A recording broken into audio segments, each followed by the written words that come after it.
Hello guys! Good afternoon! Ito po, gumawa po ako ng mixture para sa puto cheese. Una, nilagyan ko siya ng flour. Ito po yung main ingredients natin, flour. Then, wala po akong puting asukal, so ito yung ginamit kong asukal. Brown sugar, salt, and then, nilagyan ko rin siya ng baking powder.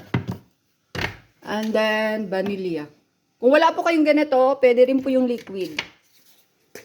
And then, after that, nilagyan ko rin po siya ng gatas.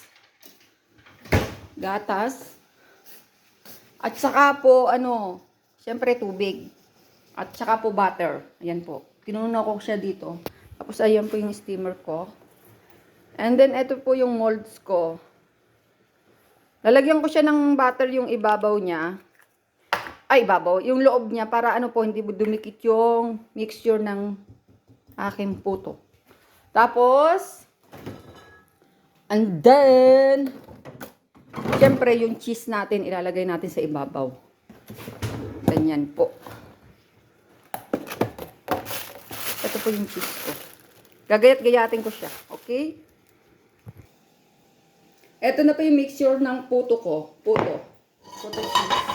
Tapos, ito yung cheese na ilalagay ko sa ibabaw. Pero hindi lahat, hindi ko lalagyan ng ayan, tumama. Hindi ko lalagyan lahat ng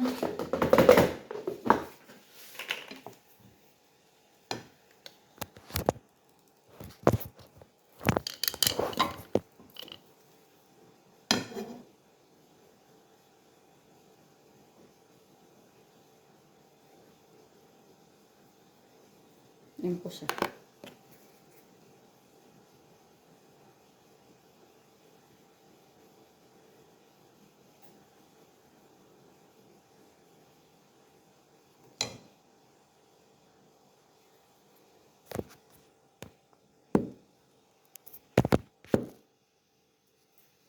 Tapos, magagayat ako ng cheese.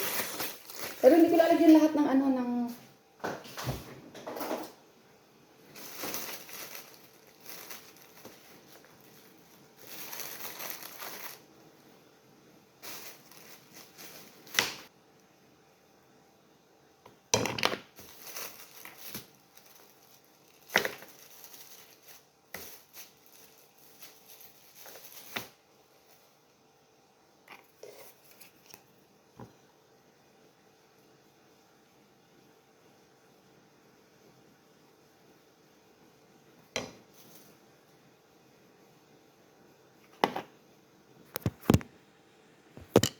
Diba yung kulay ng mixture ko ng ng puto. Kasi po, siya, iba nga yung ginamit kong asukal. Pag puti yung nilagay yung asukal, puti rin yung yung mixture ng puto nyo. Since wala po akong puting asukal, kaya brown, ayan. Tingnan natin mamaya yung anong kalalabasan nito. Diba? Ayan na po yung mixture ng natin. Ang puto. Nasa steamer na. Antay na lang po pag maluto na siya. Nilagyan ko ng ng towel yung takip niya para hindi po mag-moist yung puto natin. Ayan na po yung final touch ng aking puto. Yan po. Meron pa akong niluluto, yan.